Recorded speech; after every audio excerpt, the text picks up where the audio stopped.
மொழியின் உரிமையை காக்க இந்தி ஆதிக்கத்தை எதிர்த்து 21, 24 காங்கிரஸ் கட்சியில் இருந்த போதே தந்தை பெரியார் அவர்கள் இந்தி ஆதிக்கம் வர பார்க்கிறது, எச்சரிக்கை எச்சரிக்கை என்று அவர் காக்கிநாடா மாநாட்டிலும் மற்ற மாநாடுகளிலும் அவர் பேசினார்.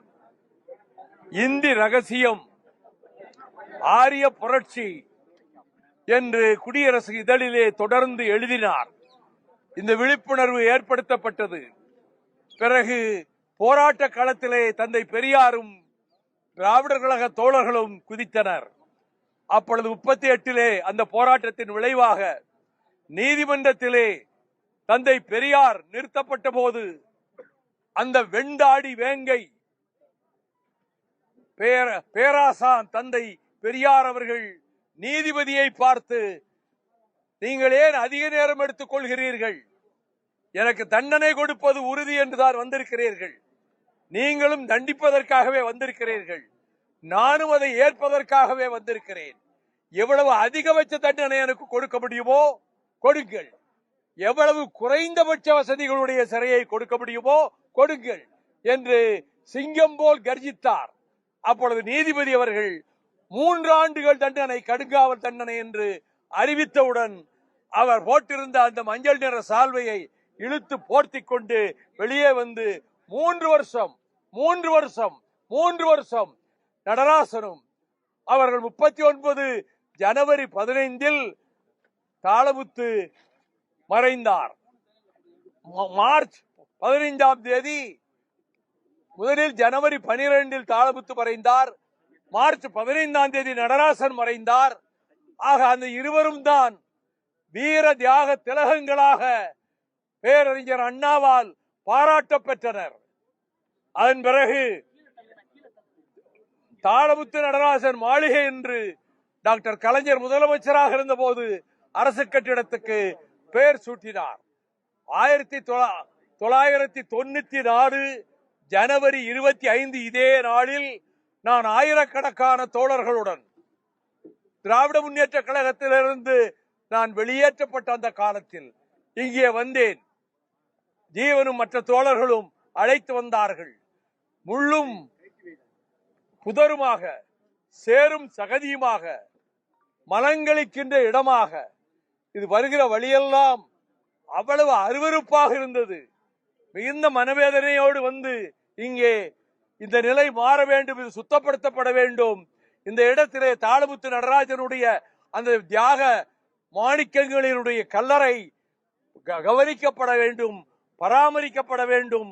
பார்ப்போர் கண்களுக்கு அது ஒரு புனிதமான இடம் என்ற எண்ணம் ஏற்பட வேண்டும் என்று நான் இந்த இடத்திலே வைத்துதான் பேசினேன். 1994 ஜனவரி 25 ஆண்டுதோறும் அதற்கு பிறகு ஜனவரி 25 காலையில் நாங்கள் தோழர்கள் வருவதை வழக்கமாக கொண்டிருந்தோம்.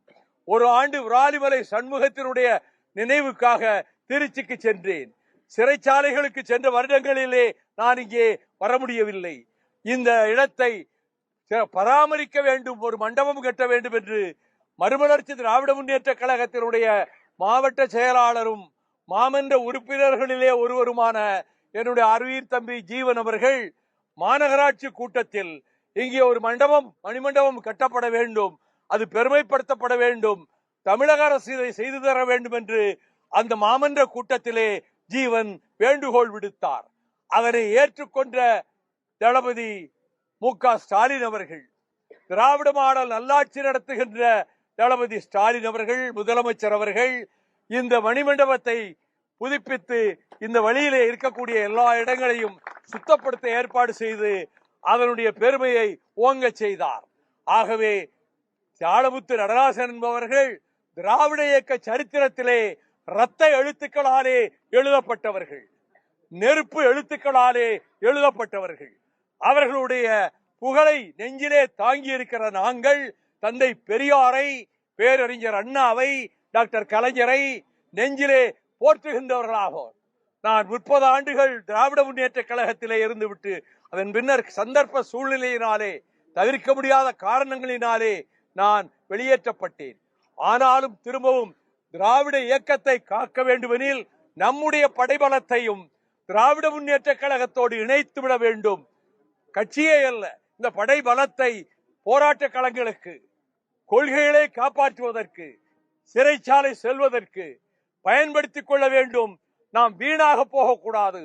அதைவிட திராவிட முன்னேற்ற கழகத்துக்கும் நம் பலத்தை சேர்த்து கொடுத்தால் அது தமிழ்நாட்டுக்கும் திராவிட இயக்கத்துக்கும் செய்கின்ற நற்படியாக இருக்கும் என்று கருதி உயர்நிலை குழுவிலும் பொதுக்குழுவிலும் முடிவெடுத்து திராவிட முன்னேற்ற கழகத்தோடு கரம் கோர்த்தோம்.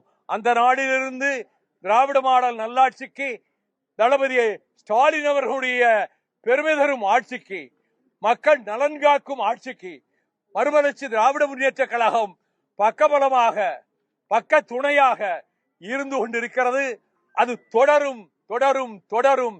திராவிட இயக்கம் விண்ணும் மண்ணும் இருக்கும் வரை, ஓடும் நதிகளும் மலைகளும் இருக்கின்ற வரை, இந்த பூமி இருக்கின்ற வரை திராவிட இயக்கத்தினுடைய புகழ் நிலைக்கும், காளமுத்து நடராஜனுடைய பெயர் நிலைக்கும், தந்தை பெரியாரின் பெயர் நிலைத்து நிற்கும். அதை யாரும் சிதைக்க முடியாது.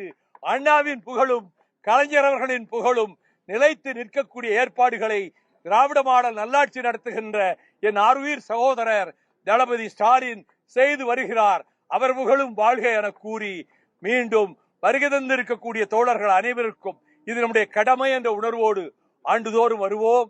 அங்கே இந்த இடத்திற்கு பத்திரிகையாளர்களும் ஒளிப்பதிவாளர்களும் தொலைக்காட்சி பிரதிநிதிகளும் வந்திருக்கிறார்கள். அவர்கள் அனைவருக்கும் நீங்கள் வந்துவிட்டு முதல்வர் வந்து சென்ற பிறகும் இங்கே வருகின்றவர்களை சந்திப்பதற்காக நீங்கள் காத்து நிற்கின்ற உங்கள் பண்பாட்டுக்கு நான் தலைவணங்கி நன்றி தெரிவித்துக் கொள்கிறேன். வணக்கம். வேற எதுவும் பதில் சொல்ல மாட்டேன். நான் பேச வேண்டியதை பேசிவிட்டேன். வேற எதுவும் கேள்வி கிடையாது, பதிலும் கிடையாது. இல்ல இல்ல இல்ல.